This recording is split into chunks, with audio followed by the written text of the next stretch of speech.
सरकार लाई है विद्यार्थियों के लिए डिजिटल लाइब्रेरी। बच्चों के उज्जवल भविष्य के लिए बिहार सरकार है सदा अग्रसर और तैयार। कक्षा 1 से कक्षा 12 तक की सभी पाठ्य पुस्तक पूरक सामग्री एवं वीडियो अब शिक्षा विभाग बिहार सरकार द्वारा विकसित पोर्टल पर है उपलब्ध। अध्ययन सामग्री देखने के लिए BEPCLots.bihar.gov.in पर विजिट करें अथवा एंड्रॉइड मोबाइल पर गूगल प्ले स्टोर से E-Lots ऐप डाउनलोड करें। शिक्षकों, अभिभावकों एवं बच्चों से अनुरोध है कि इस लाइब्रेरी का अधिक से अधिक लाभ उठाएं और अपनी पढ़ाई जारी रखें।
Se le COVID ka na niya. Diyan na.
Hello बच्चों, कैसे हैं आप और कैसी चल रही है आपकी पढ़ाई। ये तो बहुत अच्छी बात है कि हम लोग प्रतिदिन सुबह 9 बजे से 10 बजे अपनी कॉपी और कलम के साथ मेरा दूरदर्शन मेरा विद्यालय कार्यक्रम देखने के लिए तैयार रहते हैं, जहां क्लास 6 से 8 की पढ़ाई होती है और साथ साथ कुछ अन्य रोचक जानकारियां भी हमें मिलती हैं। कार्यक्रम में बताई जा रही इम्पोर्टेंट पॉइंट्स को हम नोट भी करते हैं ताकि बाद में उनका रिवीजन कर सकें। और हाँ बच्चों, एक बात और, हम लोग जो भी चीज़ें मेरा दूरदर्शन मेरा विद्यालय कार्यक्रम में सीखते हैं उसका अध्ययन अपनी किताब में ज़रूर करें। इससे उन चैप्टर्स को हम पूरी तरह समझ पाएंगे। पढ़ाई करेंगे गणित की, जिसमें सबसे पहले क्लास 6 में जिस चैप्टर का अध्ययन करेंगे उसका नाम है चित्रालेख। उसके बाद क्लास 7 में हम लोग समझेंगे समबाहुभुजों में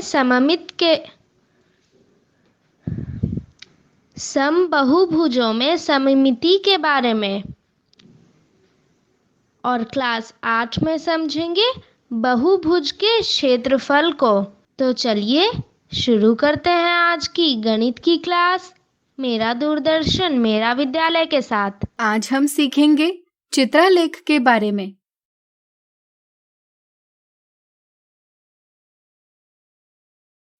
पिछले वीडियो में हमने सीखा कि आंकड़े यानी डेटा संख्याओं के वे संग्रह है जो कुछ सूचनाएं देने के लिए एकत्रित किए जाते हैं। ऐसी क्रिया जिससे हम किसी विषय से संबंधित सूचना एकत्रित यानी कलेक्ट करते हैं उसे आंकड़ों का अभिलेखन यानी डेटा रिकॉर्डिंग कहते हैं। यथाप्राप्त आंकड़े यानी रॉ डेटा अर्थात मूल रूप में एकत्रित की गई सूचनाओं से कोई निष्कर्ष निकालना सरल नहीं होता, इसलिए हम आंकड़ों का संगठन यानी ऑर्गेनाइजेशन ऑफ डेटा करते हैं। आज हम आंकड़ों को निरूपित करने का एक दिलचस्प तरीका समझेंगे। इस आलेख को देखिए। इसमें आइसक्रीम विक्रेता ने बेची हुई आइसक्रीम का नाम और उनकी संख्या दर्शाई है। वीडियो रोककर इसे समझने की कोशिश कीजिए। हमें दिया गया है कि एक चित्र 5 आइसक्रीम को निरूपित करता है। यहाँ स्ट्रॉबेरी आइसक्रीम की पंक्ति में 5 चित्र बने हैं। तो बताइए आइसक्रीम विक्रेता ने कितनी स्ट्रॉबेरी आइसक्रीम बेची? बिल्कुल सही, उसने 5 गुणा 5 बराबर 25 स्ट्रॉबेरी आइसक्रीम बेची। इसी प्रकार आप दूसरे प्रकार के आइसक्रीम की संख्या पता कीजिए। क्या यह आसान है? हाँ, यह बहुत आसान है। यहाँ चॉकलेट आइसक्रीम के पंक्ति में 6 चित्र बने हैं, जिसका अर्थ है कि आइसक्रीम विक्रेता ने 6 गुणा 5 बराबर 30 चॉकलेट आइसक्रीम बेची। यह आलेख हमें आंकड़ों को सिर्फ देखकर समझने में सहायता प्रदान करता है। हमें इस आलेख में संख्याएं नहीं दी है, लेकिन फिर भी हम सिर्फ चित्रों को देखकर आसानी से आंकड़ों से संबंधित सवालों का जवाब पता कर सकते हैं। ऐसा आलेख जिसमें आंकड़ों को चित्रों, वस्तुओं या वस्तुओं के भागों के रूप में निरूपित किया जाता है, एक चित्रालेख यानी पिक्टोग्राफ कहलाता है। किसी भी चित्रालेख में एक जैसे चित्रों का प्रयोग किया जाता है जो आंकड़ों को निरूपित करते हैं। साथ ही साथ हमें एक चित्र का मान भी दिया हुआ होता है, जिसके उपयोग से हम आलेख को समझ सकते हैं। चित्रालेखों के उपयोग से हम काफी जानकारी हासिल कर सकते हैं। जैसे दिए चित्रालेख में हम आइसक्रीम विक्रेता द्वारा बेची गई प्रत्येक प्रकार की आइसक्रीम की संख्या पता कर सकते हैं। साथ ही साथ हम बिना संख्या पता किए इनकी तुलना भी कर सकते हैं। जैसे क्या आप बता सकते हैं यहाँ आइसक्रीम विक्रेता ने सबसे अधिक संख्या में कौन सी प्रकार की आइसक्रीम बेची? सोचिए सोचिए। बिल्कुल सही। यहाँ चॉकलेट आइसक्रीम के पंक्ति में सबसे अधिक चित्र बनाए गए हैं। इससे यह पता चलता है कि आइसक्रीम विक्रेता ने सबसे अधिक चॉकलेट आइसक्रीम बेची है। इसी तरह हम यह भी देखते हैं कि यहाँ मैंगो आइसक्रीम के पंक्ति में सबसे कम चित्र बनाए हैं। इसलिए हम कह सकते हैं कि आइसक्रीम विक्रेता ने सबसे कम मैंगो आइसक्रीम बेची है। क्या आप बता सकते हैं आइसक्रीम विक्रेता ने मैंगो आइसक्रीम से कितने अधिक संख्या में चॉकलेट आइसक्रीम बेची है? सोचिए सोचिए। बिल्कुल सही। पता करने के लिए हमें दोनों की संख्या ज्ञात करना आवश्यक नहीं। हम चॉकलेट आइसक्रीम के पंक्ति में बनाए चित्रों की संख्या से मैंगो आइसक्रीम की पंक्ति में बनाए चित्रों की संख्या को घटाएंगे, जिसका परिणाम है 4, यानी कि 4 चित्र अधिक है। और फिर हम 5 गुणा 4 करके संख्या 20 प्राप्त कर लेंगे, जो हमें बताएगी कि आइसक्रीम विक्रेता ने मैंगो आइसक्रीम से 20 चॉकलेट आइसक्रीम अधिक बेची है। आज हमने सीखा चित्रालेख क्या होते हैं। आज हम सीखेंगे चित्रालेख को कैसे बनाते हैं।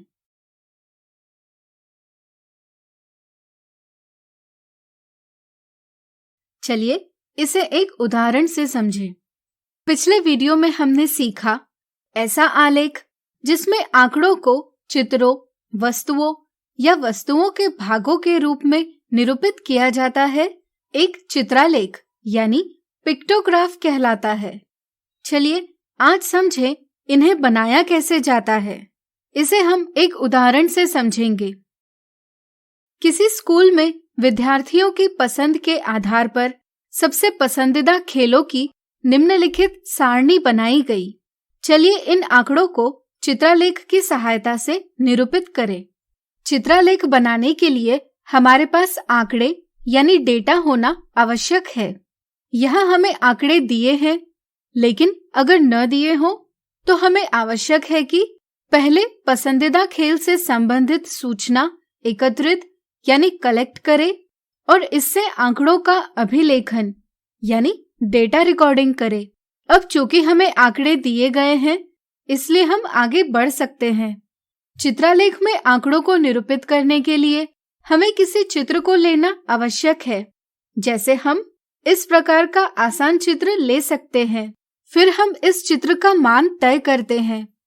यहाँ हम एक चित्र का मान 1 ले सकते हैं, या हम चित्र का इकाइयों के गुणज यानी मल्टीपल के रूप में भी प्रयोग कर सकते हैं।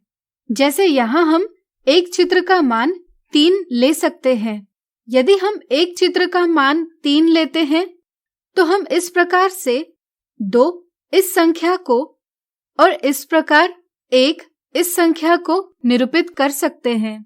जरा सोचिए, अगर हम इस चित्र के स्थान पर इस चित्र को लेते हैं तो क्या हमें 2 और 1 को निरूपित करने की सुविधा होती? सोचिए सोचिए। नहीं ना, इसलिए हमें आसान चित्रों का प्रयोग करना चाहिए। तो चलिए अब इस चित्र का मान 3 लेकर चित्रलेख बनाएं। हम एक सारणी बनाएंगे जिसमें पहले स्तंभ में खेल का नाम लिखेंगे या इसका चिन्ह दर्शाएंगे और दूसरे स्तंभ में विद्यार्थियों की संख्या चित्रों के रूप में निरूपित करेंगे। जैसे यहाँ क्रिकेट 12 विद्यार्थियों को पसंद है। इस संख्या को हम चित्र के मान से विभाजित करेंगे। यहाँ 12 विभाजित 3 बराबर 4 आता है और शेषफल 0 प्राप्त होता है। इसलिए हम क्रिकेट के पंक्ति में विद्यार्थियों की संख्या इस प्रकार 4 चिन्ह बनाकर दर्शाएंगे। क्या अब आप फुटबॉल खेल पसंद रखने वाले विद्यार्थियों की संख्या को निरूपित कर पाएंगे? प्रयास कीजिए। चलिए हम बताते हैं। यहाँ 10 विभाजित 3 बराबर 3 और शेषफल 1 प्राप्त होता है। अतः हम 3 पूर्ण चिन्ह बनाकर 9 दर्शाएंगे और शेषफल 1 दर्शाने के लिए इस चित्र का प्रयोग करेंगे। इसी तरह 8 विभाजित 3 बराबर 2 और शेषफल 2 रहेंगे। इस तरह से हम 8 को इस प्रकार निरूपित कर सकते हैं। इसी तरह हम 5 को इस प्रकार निरूपित कर सकते हैं। इस प्रकार हमने चित्रलेख पूरा कर लिया है।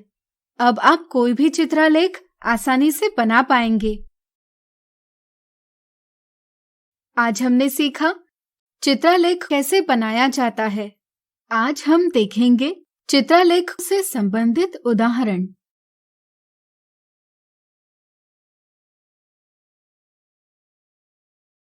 एक गांव की जनसंख्या 1981 में 1200, 1991 में 1300, 2001 में 1450 और 2011 में 1525 थी।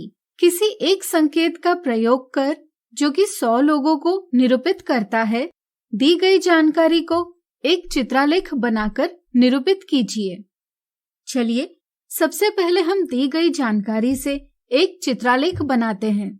हम 100 लोगों की संख्या को निरूपित करने के लिए इस संकेत का प्रयोग करेंगे। हम इस संकेत के 2 या 4 बराबर भाग कर सकते हैं, जिससे हमें दिए गए आंकड़ों को निरूपित करने में सहायता होगी।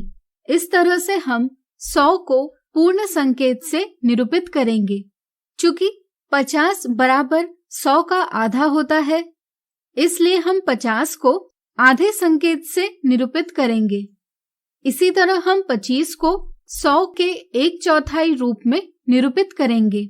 पहली जानकारी के अनुसार 1981 में जनसंख्या 1200 थी। हमने 100 लोगों की संख्या दिखाने के लिए इस संकेत का प्रयोग किया है। इस तरह से यहाँ 1200 विभाजित 100 बराबर 12 प्राप्त होगा और शेष 0 रहेगा। यानी कि 1200 को इस प्रकार 12 संकेत बनाकर निरूपित किया जा सकता है। इसी तरह हम 1300 को इस प्रकार के 13 संकेत बनाकर निरूपित करेंगे। चूंकि 1450 बराबर 1400 धन 50, इसलिए हम 1400 के लिए इस प्रकार के 14 संकेत और 50 के लिए इस प्रकार का आधा संकेत बनाकर निरूपित करेंगे। चूंकि 1525 बराबर 1500 धन 25, इसलिए हम 1500 के लिए इस प्रकार के 15 संकेत और 25 को इस प्रकार का 1/4 संकेत बनाकर निरूपित करेंगे। इस प्रकार हमने दी गई जानकारी को एक चित्रालेख बनाकर निरूपित कर लिया है। अगला उदाहरण, नीचे दर्शाए चित्रालेख में 4 व्यक्तियों की आयु चित्रों के रूप में निरूपित की है। यदि राहुल की आयु 23 वर्ष होगी तो ज्ञात कीजिए मीरा, सरिता और हैप्पी की आयु क्या होगी। हम देखते हैं कि यहाँ यह चित्र बार बार दोहराया गया है। इससे हम समझ सकते हैं कि आयु निरूपित करने के लिए इस संकेत का प्रयोग किया गया है। दिए सवाल को हल करने के लिए हमें ज्ञात करना होगा कि यह संकेत कितनी आयु को निरूपित करता है, यानी संकेत का मान क्या है। क्या आप बता सकते हैं यह हम कैसे करेंगे? सोचिए। चलिए हम बताते हैं। हमें राहुल की आयु 23 वर्ष दी गई है। संकेत का मान ज्ञात करने के लिए हम इस संख्या का दर्शाए गए संकेतों की संख्या से संबंध प्रस्थापित करेंगे। यहाँ हम देखते हैं कि यहाँ 5 पूर्ण संकेतों में से प्रत्येक में 4 वृत्त है। इस तरह से यहाँ कुल 5 गुणा 4 बराबर 20 वृत्त है। और अगर हम अंतिम संकेत के 3 वृत्तों को जोड़ेंगे तो हमें 20 धन 3 बराबर 23 यह संख्या प्राप्त होती है, जो कि राहुल के आयु को दर्शाती है। इस तरह से हम कह सकते हैं कि यहाँ प्रत्येक संकेत संख्या 4 को निरूपित करता है, यानी कि इस संकेत का मान 4 है। चूंकि यहाँ 4 को इस प्रकार और 3 को इस प्रकार निरूपित किया है, इससे हमें ज्ञात होता है कि यहाँ वृत्तों की संख्या आधार है। मीरा की आयु दर्शाने के लिए यहाँ 4 पूर्ण संकेत और एक इस प्रकार का संकेत दिया गया है। क्या आप बता सकते हैं इस संकेत का क्या अर्थ है? सोचिए। बिल्कुल सही, इसका अर्थ है 2, यानी कि मीरा की आयु 4 गुणा 4 धन 2 बराबर 18 वर्ष है। अब आप वीडियो रोककर ज्ञात कीजिए सरिता और हैप्पी की आयु क्या होगी। यहाँ सरिता की आयु होगी 3 गुणा 4 बराबर 12 वर्ष और हैप्पी की आयु होगी 3 गुणा 4 धन 1 बराबर 13 वर्ष। आज हमने देखे चित्रालेख से संबंधित उदाहरण। आज हम देखेंगे चित्रालेख से संबंधित कुछ मिथ्या धारणाएं और गलतियां।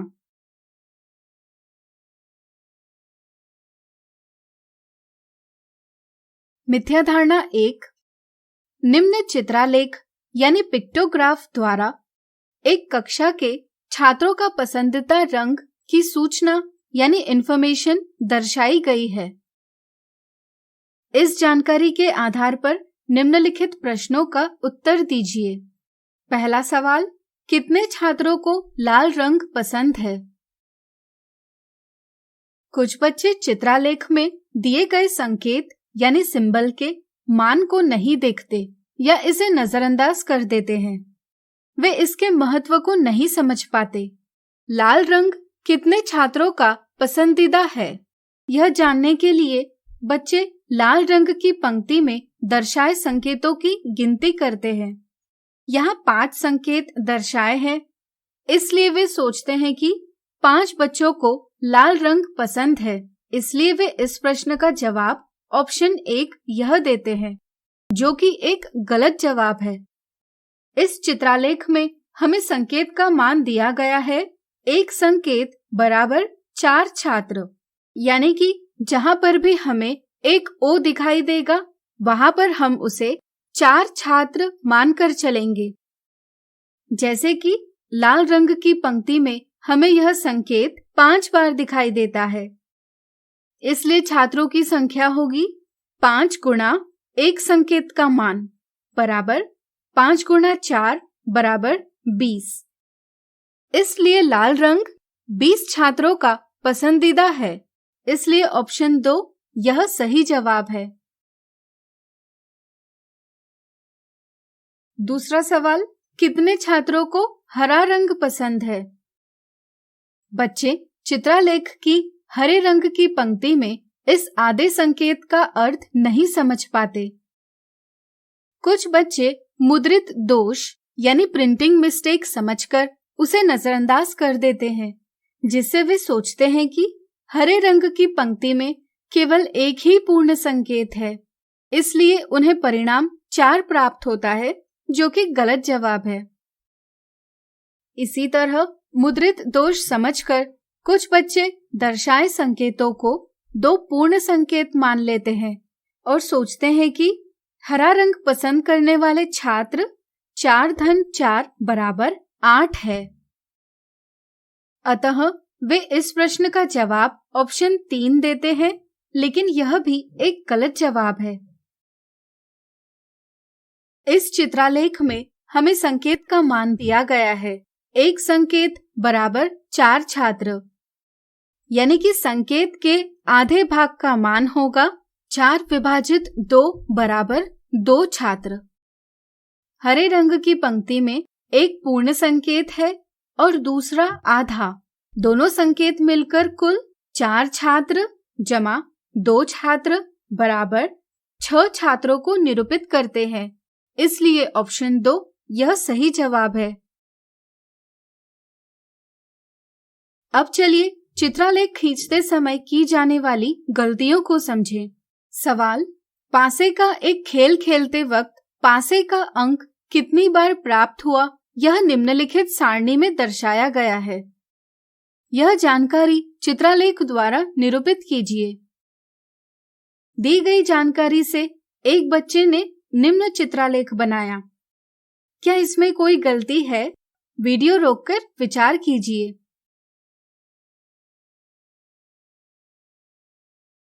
चलिए हम बताते हैं।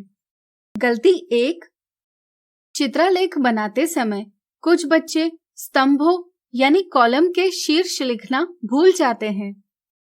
शीर्ष लिखा न होने की वजह से यह पता नहीं चल पाता कि कौन सी जानकारी दर्शाने के लिए चित्रालेख बनाया गया है। यहाँ हम पहले स्तंभ का शीर्ष अंक और दूसरे स्तंभ का शीर्ष संख्या लिख सकते हैं। इससे हमें पता चलेगा कि पासे के खेल में कोई अंक कितनी बार आया है। गलती 2, कुछ बच्चे एक संकेत लेकर इसका मान निश्चित करते हैं और चित्रालेख तो बनाते हैं, लेकिन वे इस मान को चित्रालेख पर नहीं दर्शाते। इससे चित्रालेख को पढ़ना कठिन हो जाता है, इसलिए चित्रालेख पर संकेत का मान भी दर्शाना जरूरी है। गलती 3, यहाँ सभी संख्याएं 4 की गुणज यानी मल्टीपल है, इसलिए हम इस संकेत का प्रयोग कर सकते हैं। लेकिन सोचिए, अगर हमें 11 को निरूपित करना होता तो हमें इस संकेत से 11 को ठीक प्रकार से निरूपित करने में कठिनाई होती। इसलिए हमें आसान संकेत का प्रयोग करना चाहिए। जैसे अगर हम इस संकेत का प्रयोग करते हैं तो हम आसानी से 11 को इस प्रकार निरूपित कर सकते हैं। तो आज हमने देखी चित्रालेख से संबंधित कुछ मिथ्या धारणाएं और गलतियां। आज हम सीखेंगे समबहुभुजों के संदर्भ में सममिति।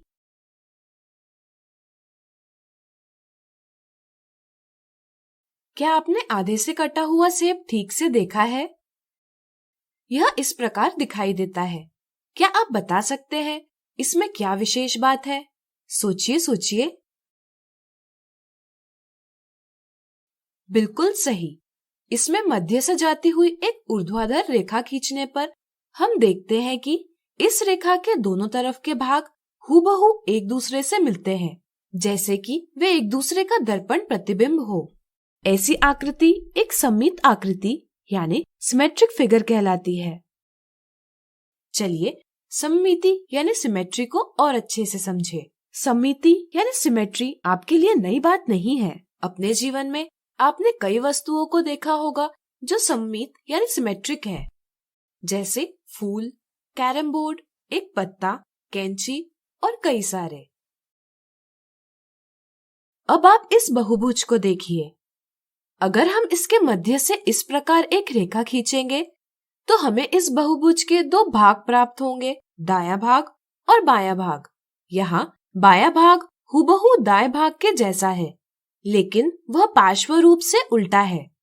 अगर हम चित्र को इस रेखा के अनुदिश मोड़कर दायां भाग बाएं भाग पर रखें, तब हम देखते हैं कि दोनों भाग एक दूसरे को पूरी तरह से ढक लेते हैं। ऐसी स्थिति में हम कहते हैं कि आकृति सममित है। जब एक रेखा के अनुदिश मोड़ने पर आकृति का एक आधा भाग दूसरे आधे भाग को पूरी तरह से ढक ले, तब हम कहते हैं कि आकृति में रैखिक सममिति यानी लाइन सिमेट्री है। वह रेखा जिसके अनुदिश मोड़ने पर हमें रैखिक सममिति दिखाई देती है, एक सममित रेखा यानी लाइन ऑफ सिमेट्री कहलाती है। रैखिक सममिति का दर्पण परावर्तन यानी मिरर रिफ्लेक्शन से निकट संबंध है। अगर हम इसी आकृति में इस सममित रेखा के अनुदिश एक दर्पण रखें, तो हम देखते हैं कि बाएं भाग का दर्पण में दिखाई देने वाला प्रतिबिंब आकृति के दाएं भाग से हूबहू मेल खाता है। इससे आप क्या समझते हैं? सोचिए सोचिए। बिल्कुल सही। इससे हम समझ सकते हैं कि रैखिक सममिति के संदर्भ में आकृति का एक आधा भाग दूसरे आधे भाग का दर्पण प्रतिबिंब होता है। इस तरह से रैखिक सममिति के संदर्भ में हम कह सकते हैं कि दर्पण रेखा एक सममित रेखा ही होती है। यानी कि किसी आकृति में हम दर्पण रेखा की सहायता से हम सममित रेखा का पता लगा सकते हैं।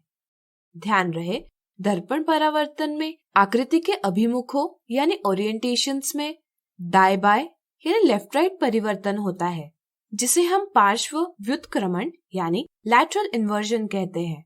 इसका अर्थ यह है कि आकृति का दायां भाग प्रतिबिंब का बायां भाग बन जाता है और आकृति का बायां भाग प्रतिबिंब का दायां भाग बन जाता है।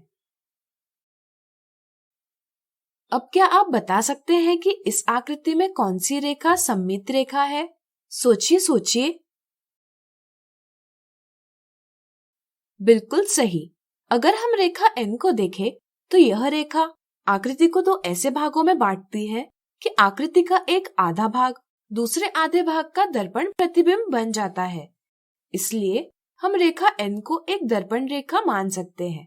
चूंकि रैखिक सममिति के संदर्भ में दर्पण रेखा ही सममित रेखा होती है, इसलिए N एक सममित रेखा भी है। लेकिन अगर हम रेखा M की बात करें, तो इसके अनुदिश दर्पण रखने पर हमें दो ऐसे भाग प्राप्त नहीं होते जो एक दूसरे के दर्पण प्रतिबिंब है। इस तरह से रेखा M एक दर्पण रेखा और साथ ही साथ एक सममित रेखा भी नहीं हो सकती। अगर हम इस आकृति में इस प्रकार क्षैतिज रेखा L बनाए, तो रेखा L भी आकृति को दो ऐसे भागों में बांटती है जो एक दूसरे के दर्पण प्रतिबिंब है। इससे हमें ज्ञात होता है कि किसी आकृति में एक से अधिक सममित रेखाएं भी हो सकती है। विशेषतः जब हम बात करते हैं समबहुभुजों की, तो हम इनमें एक से अधिक सममित रेखाएं देख सकते हैं।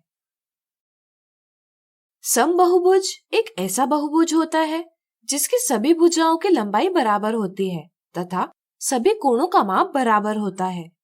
जैसे एक समबाहु त्रिभुज एक समबहुभुज है, क्योंकि इसकी सभी तीनों भुजाएं बराबर है एवं सभी तीन कोण बराबर है। प्रत्येक का माप 60 डिग्री होता है। क्या आप बता सकते हैं इस त्रिभुज में कितनी सममित रेखाएं हो सकती है? सोचिए सोचिए। बिल्कुल सही। हम इस प्रकार 3 सममित रेखाएं खींच सकते हैं। इस तरह वर्ग भी एक समबहुभुज है और इसमें इस प्रकार 4 सममित रेखाएं खींची जा सकती है। इसी तरह हम समपंचभुज में 5, समषड्भुज में 6 और समसप्तभुज में 7 सममित रेखाएं खींच सकते हैं। क्या आप इस पैटर्न को समझकर कोई नियम बता पाएंगे जिससे हम किसी समबहुभुज में कितनी सममित रेखाएं हैं यह ज्ञात कर पाएं? सोचिए सोचिए। बिल्कुल सही। प्रत्येक समबहुभुज की उतनी ही सममित रेखाएं होती हैं जितनी उनकी भुजाएं हैं। तो बताइए, एक सम अष्टभुज में कितनी सममित रेखाएं खींची जा सकती है? सोचिए सोचिए। बिल्कुल सही। इसमें 8 सममित रेखाएं खींची जा सकती हैं। तो आज हमने सीखा समबहुभुजों के संदर्भ में सममिति। आज हम समबहुभुजों की सममित रेखाओं से संबंधित कुछ उदाहरण देखेंगे।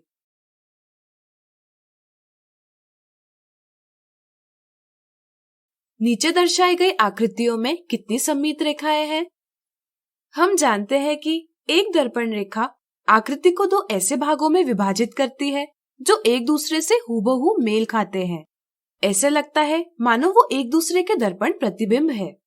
रैखिक सममिति यानी लाइन सिमेट्री के संदर्भ में दर्पण रेखा को सममित रेखा माना जा सकता है।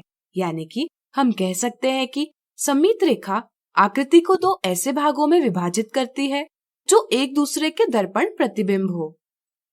इस समझ के साथ हम दी आकृतियों में सममित रेखाओं की संख्या ज्ञात कर सकते हैं। अगर हम पहली आकृति में एक ऊर्ध्वाधर रेखा यानी वर्टिकल लाइन खींचते हैं तो यह रेखा पहली आकृति के 2 ऐसे भाग करती है जो एक दूसरे के दर्पण प्रतिबिंब है। इसलिए हम इस रेखा को एक सममित रेखा कह सकते हैं। इसी तरह अगर हम पहली आकृति में एक क्षैतिज रेखा यानी हॉरिजॉन्टल लाइन इस प्रकार खींचते हैं तो यह रेखा आकृति को 2 ऐसे भागों में विभाजित करती है जो एक दूसरे के दर्पण प्रतिबिंब नहीं है। इसलिए क्षैतिज रेखा सममित रेखा नहीं है। अब हम आकृति पर इस प्रकार एक तिरछी रेखा खींचेंगे। यह रेखा आकृति 1 को 2 ऐसे भागों में विभाजित करती है जो एक दूसरे के प्रतिबिंब नहीं है। इसलिए यह रेखा सममित रेखा नहीं है। इसी तरह आप वीडियो रोककर इस आकृति को कागज पर बनाइए और पता कीजिए कि इसमें कितनी सममित रेखाएं हो सकती है। आप जान पाएंगे कि इस आकृति में केवल एक ही सममित रेखा है। अब चलिए आकृति 2 की बात करें। आकृति 2 में हम मध्य से जाती हुई एक ऊर्ध्वाधर रेखा खींचेंगे। ऊर्ध्वाधर रेखा आकृति को 2 ऐसे भागों में विभाजित करती है जो एक दूसरे के दर्पण प्रतिबिंब है। यानी कि ऊर्ध्वाधर रेखा एक सममित रेखा है। इसी प्रकार हम आकृति के मध्य से जाती हुई एक क्षैतिज रेखा और 2 तिर्यक रेखाएं इस प्रकार से खींच सकते हैं। इनमें से प्रत्येक रेखा आकृति के 2 ऐसे भाग करती है जो एक दूसरे के दर्पण प्रतिबिंब है। यानी कि ये सब भी सममित रेखाएं हैं। इनके अलावा आकृति 2 में ऐसी कोई भी रेखा नहीं खींची जा सकती जिससे हमें आकृति के 2 ऐसे भाग प्राप्त हो जो एक दूसरे के दर्पण प्रतिबिंब हो। इसलिए हम कह सकते हैं कि आकृति 2 में 4 सममित रेखाएं हैं। अगला उदाहरण, आकृति में दर्शाए गए आकार को इस प्रकार पूर्ण कीजिए कि वह आकार दर्शाई गई सममित रेखाओं के अनुदिश सममित हो। हम जानते हैं कि सममित रेखा आकृति को 2 ऐसे भागों में विभाजित करती है जो एक दूसरे के दर्पण प्रतिबिंब हो। इस समझ के साथ हम रेखा M और रेखा N को दर्पण रेखा मानकर आकृति के दर्शाए भाग का प्रतिबिंब बनाते जाएंगे, जिससे हमें पूर्ण आकृति प्राप्त होगी। यह हम दर्शाए गए वर्गों की सहायता से करेंगे। चलिए क्षैतिज रेखा N को दर्पण रेखा मानकर आकृति का प्रतिबिंब खींचे। यह हम इस प्रकार कर सकते हैं। अब हम ऊर्ध्वाधर रेखा M को दर्पण रेखा मानकर बाएं भाग का प्रतिबिंब ऊर्ध्वाधर रेखा के दाईं ओर खींचेंगे। इसके लिए हमें इन दोनों भागों को ध्यान में रखना होगा। इन्हें ध्यान में रखते हुए हम दर्पण प्रतिबिंब इस प्रकार खींच सकते हैं।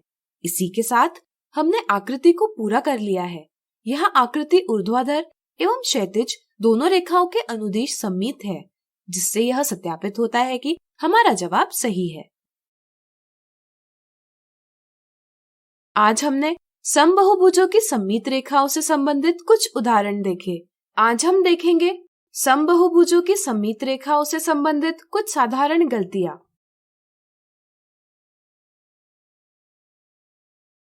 गलती 1, कुछ बच्चों को अगर पूछा जाए कि आयत यानी रेक्टेंगल की कितनी सममित रेखाएं यानी लाइंस ऑफ सिमेट्री होती है, तो बच्चे जवाब देते हैं 4। वे सोचते हैं कि आयत में ऊर्ध्वाधर यानी वर्टिकल और क्षैतिज यानी हॉरिजॉन्टल रूप से सममित रेखाएं खींची जा सकती है। साथ ही साथ विकर्णों यानी डायगोनल के अनुदिश भी सममित रेखाएं खींची जा सकती है, लेकिन यह एक गलत समझ है। चलिए एक गतिविधि करते हुए इस मिथ्या धारणा को दूर करें। एक कागज लीजिए और उसमें एक आयत काट लीजिए, या यदि आपके पास आयताकार कागज है तो वह ले लीजिए। अब इस आयताकार कागज को किसी एक विकर्ण के अनुदिश मोड़िए। क्या आपको इससे एक दूसरे के संपाती भाग प्राप्त होते हैं? प्रयास कीजिए।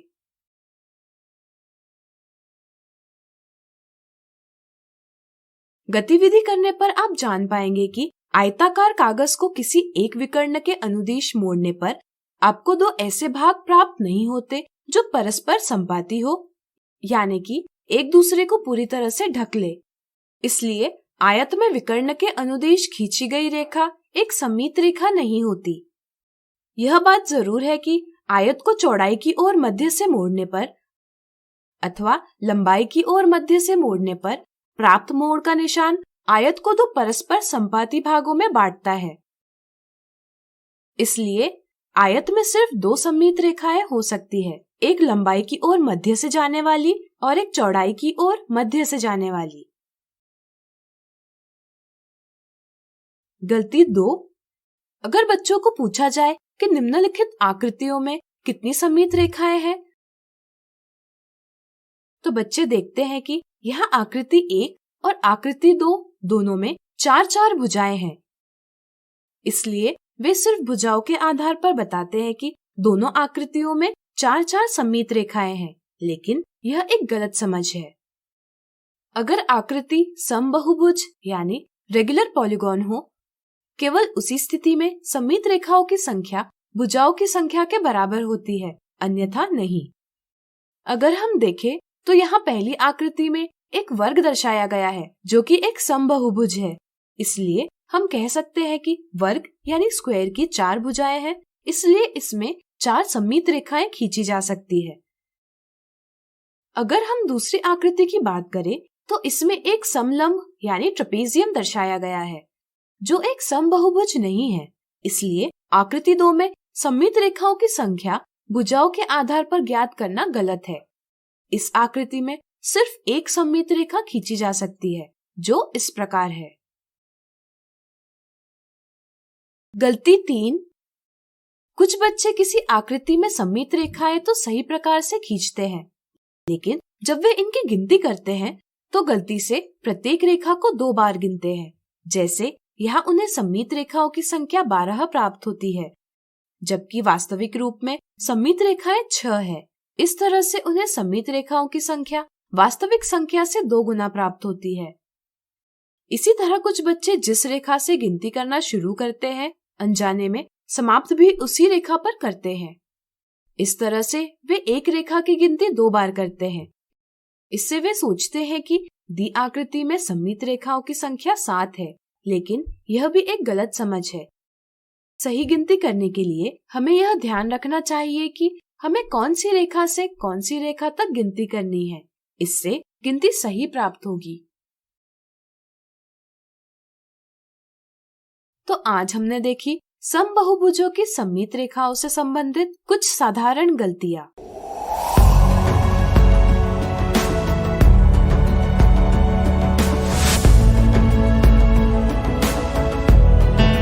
नमस्कार।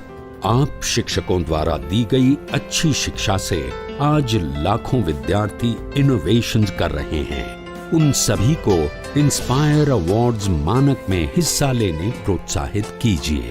करना है इतना कि आपके विद्यालय के 6ठी से 10वीं कक्षा के छात्र और छात्राएं साइंस और टेक्नोलॉजी पर आधारित अपने इनोवेटिव आइडियाज आपके पास जमा करें, ताकि वो DST और NIF द्वारा आयोजित इंस्पायर अवार्ड्स मानक प्रतियोगिता में हिस्सा ले सकें। 1 लाख छात्रों को 10-10 हजार रुपए मिलेंगे अपने आइडियाज को प्रोटोटाइप्स बनाने के लिए। फिर छात्र डिस्ट्रिक्ट, स्टेट और नेशनल लेवल पर अपने इनोवेशंस को दिखाएंगे, फिर प्राइजेस और सम्मान पाएंगे। तो आज ही अपने स्टूडेंट्स को हिस्सा दिलवाएं इंस्पायर अवार्ड्स मानक में।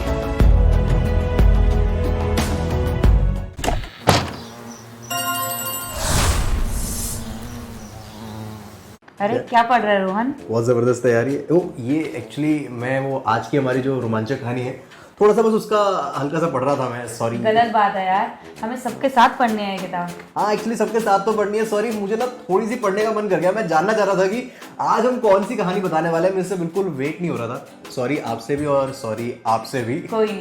हेलो फ्रेंड्स, मैं हूँ आपके साथ स्मृति। और हाय, मैं हूँ आपके साथ रेडियो का रोहन। और स्वागत है आपका हमारे शो में, जिसका नाम है an adventurous guide to being an entrepreneur, यानी भारत में उद्यमी बनने की रोमांचक कहानियां।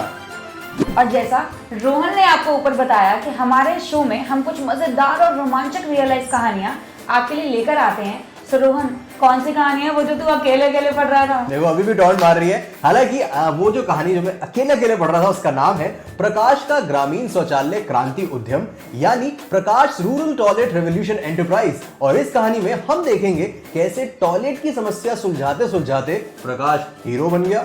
अब ये कौन सी पिक्चर का हीरो बना है? गांव का हीरो बना है। ये कैसे, चलिए देखते हैं। प्रकाश का ग्रामीण शौचालय क्रांति उद्यम। क्या करे जब शौच करने के लिए कोई भी जगह न हो? प्रकाश 19 वर्षीय युवा लड़का है और वो अपने पिता से टॉयलेट रिंग कैसे बनाते हैं ये सीखते हुए बड़ा हुआ है। ग्रामीण इंजीनियर होने के नाते उनके परिवार में ये काम होता है।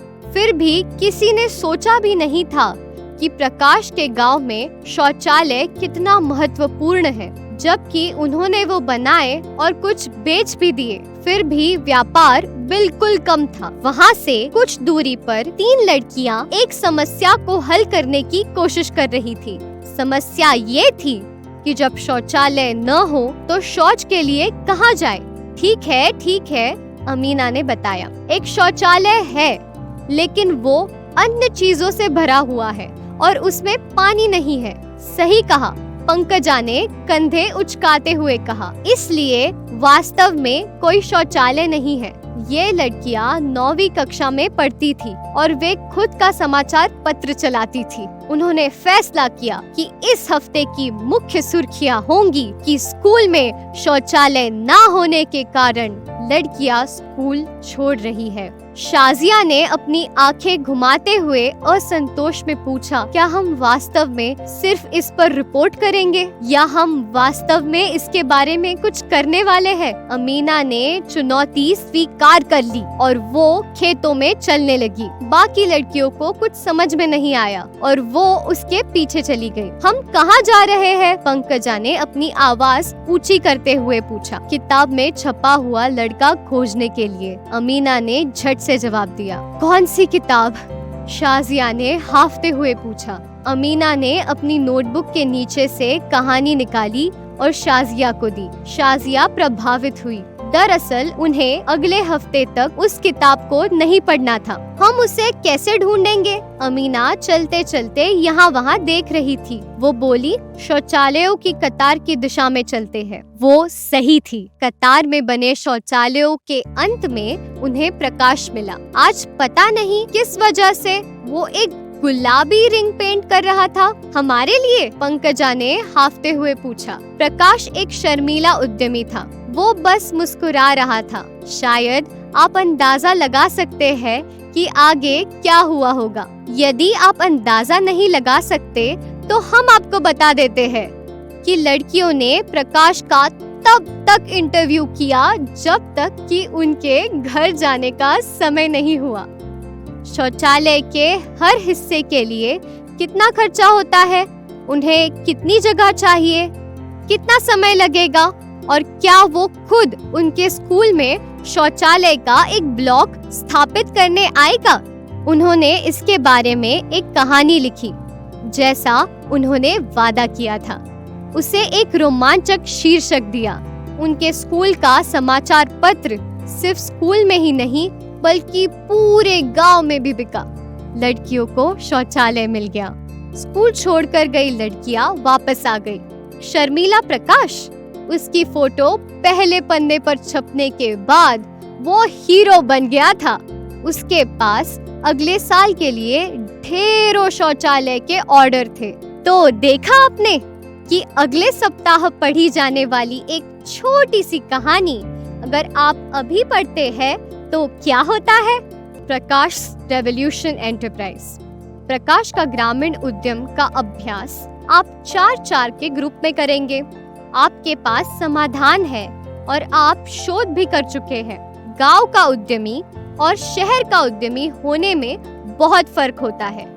पता लगाए कि आपके गांव में किस चीज की जरूरत है जो शहर में पहले से है। पहला भाग, अभ्यास पुस्तिका में दिए हुए सवालों के जवाब दीजिए। इससे आपको पता चलेगा कि आपका ग्रामीण व्यवसाय पर्यावरण हितैषी है या नहीं। अब लिखें कि आप कैसे सुनिश्चित करेंगे कि आपका व्यवसाय 100% पर्यावरण के अनुकूल हो। दूसरा भाग, अब पुस्तिका के माध्यम से ये देखें कि आपका व्यवसाय सबको शामिल करता है या नहीं। आपका प्रयास होना चाहिए कि आपके व्यवसाय से ज्यादा लोगों को फायदा हो। ये करने के बाद अगली गतिविधि के लिए कमर कस ले। वाह क्या बात है, ये तीनों लड़कियों ने तो कमाल कर दिया और प्रकाश ने उनकी मदद करी और कैसे इतनी सारी लड़कियां वापस स्कूल आ गई। और अच्छा काम करने का यही तो फायदा होता है। उन्होंने अच्छा काम किया, उनकी तस्वीर अखबार में आई और प्रकाश को ढेरों नए ऑर्डर्स भी मिल गए। क्या बात है यार। तो इस कहानी से रोहन आज हम कौन सा कौशल सीखेंगे और उसकी बात करेंगे। स्मृति, मुझे लगता है कि इस कहानी से जो एक बहुत इंपॉर्टेंट कौशल सामने निकल के आता है वो है सैनिटाइजेशन, यानी स्वच्छता। जिसका मतलब चलिए हमारी किताब को उठाते हैं और उसके पीछे वाले पन्नों में पढ़ लेते हैं। स्वच्छता, स्वच्छ पेयजल, साफ सुथरी नालियां, पाइप, शौचालय, यह सब स्वच्छता है। जब कोई पाइप फट जाता है या आप जहां रहते हैं वहां कोई पाइप ही नहीं है तो आपको स्वच्छता का महत्व पता चलता है। गंदे पानी में होने वाले कीटाणु से लोग बहुत बीमार हो जाते हैं। क्या आप जहां रहते हैं वहां स्वच्छता की अच्छी व्यवस्था है? यदि नहीं तो क्या आप इसे ठीक करने के लिए शोध कर एक योजना तैयार करेंगे जिसका उपयोग सब कर सके? बिल्कुल रोहन, स्वच्छता आज के टाइम पर एक सबसे महत्वपूर्ण कौशल है और इसकी जरूरत हम सबको है। हाँ, और हमारा देश भी स्मृति स्वच्छता की राह पर है। अगर हम सब अपने आसपास की जगह को भी स्वच्छ बनाएं और उसको स्वच्छ बनाने के और नए नए तरीके खोज सके तो एक नया उद्यम और एक बहुत अच्छा उद्यम शुरू किया जा सकता है और इससे आपके आसपास का और आपका पूरा देश स्वच्छ हो सकता है। बिल्कुल सही कहा रोहन। तो चलो इस बुक को रखते हैं और हमारी black and white activity book को उठाते हैं। तो आज की कहानी पर निर्धारित इसमें एक एक्टिविटी है जो आपको पूरी करनी है, जिसके लिए आपको सबसे पहले यह देखना है कि उद्यम का आइडिया शहर के लिए है या किसी गांव के लिए है। उसके बाद अगर ये गांव के लिए है तो आपको इन सवालों के जवाब देने हैं और इन जवाबों से यह जानना है कि आपका उद्यम पर्यावरण में प्रदूषण तो नहीं करेगा। उसके बाद आप चित्र बनाकर बताएं कि आप कैसे अपने उद्यम को 100% हरित उद्यम बनाएंगे। फिर कुछ और सवालों के उत्तर लिखिए, जैसे कि आपके ग्राहक कौन है, कितने लोग आपकी इस कंपनी में काम करेंगे, कितनी महिलाओं को रोजगार मिलेगा, वो कितने साल के लिए होगा, क्या आपकी कंपनी शोर या प्रदूषण करेगी और बहुत कुछ। जब आपकी रिसर्च पूरी हो जाए तब आप 140 शब्दों में ये बताएं कि क्या आप अपने उद्यम में सबको शामिल कर रहे हैं और अगर उसमें से कोई छूट रहा है तो अपने टेबल में बदलाव करें और सुनिश्चित करें कि आप सबको शामिल कर रहे हैं। बिल्कुल, और जब आप ये प्रोजेक्ट को कंप्लीट कर लें तब आप इसको कंप्लीटेड प्रोजेक्ट को हमारे इस एड्रेस पर जरूर भेजिएगा। ये एड्रेस लिख लीजिए और हमें व्हाट्सएप या ईमेल भी आप कर सकते हैं, हमें इंतजार रहेगा। हाँ, और आप पूरी मेहनत और लगन के साथ इसे भरिए और हमें भेजिए। बिल्कुल, आपसे फिर मुलाकात होगी हमारे अगले एपिसोड में। फिलहाल आज की स्किल सैनिटाइजेशन पर काम करते रहिए और भारत को स्वच्छ बनाने में आप भी हमारी मदद करिए। आपसे फिर मिलेंगे, तब तक के लिए ध्यान रखिए। Bye bye. तो ये थी हमारी आज की कहानी। अब इस कहानी पर निर्धारित आपके साथ हम एक क्विज खेलेंगे, जिसके अगर आप सही जवाब देते हैं तो आप जीत सकते हैं ये किताब, जिसका नाम है भारत में उद्यमी बनने की रोमांचक कहानियां। तो इसके लिए आपको सारे सवालों को ध्यान से सुनना है और उनका जवाब हमको इस नंबर पर भेजना है, या फिर हमारी ऐप को आप डाउनलोड कर सकते हैं और उस पर भी जवाब दे सकते हैं। तो चले शुरू करें फिर हमारा आज का क्विज। Let's go. पहला सवाल, किसी समस्या का हल निकालने के लिए आपको कौन से 5 कौशलों की आवश्यकता है? दूसरा सवाल, लोग उद्यमियों के बारे में क्या सोचते हैं? थर्ड क्वेश्चन, आपकी राय में क्या नौकरी करना बेहतर है या फिर उद्यम? चौथा सवाल, लड़कियों के लिए शिक्षा क्यों जरूरी है? पांचवा सवाल, आप 12वीं के बाद क्या करेंगे? इन सभी सवालों के जवाब आप स्क्रीन पर दिए हुए नंबर पर भेज सकते हैं, या फिर अपने स्मार्टफोन में हमारी ऐप डाउनलोड करें और वहां भी जवाब भेज सकते हैं। बिल्कुल, और अगर आप ऐसा करेंगे तो आप में से 500 लकी विद्यार्थी जो हैं वो जीत सकते हैं हमारी ये किताब, जिसका नाम है भारत में उद्यमी बनने की रोमांचक कहानियां। तो जल्दी से अपने जवाब भेजिए, फोन उठाइए, कॉल कीजिए या फिर हमारी ऐप को डाउनलोड कीजिए और उस पर जवाब भेजिए।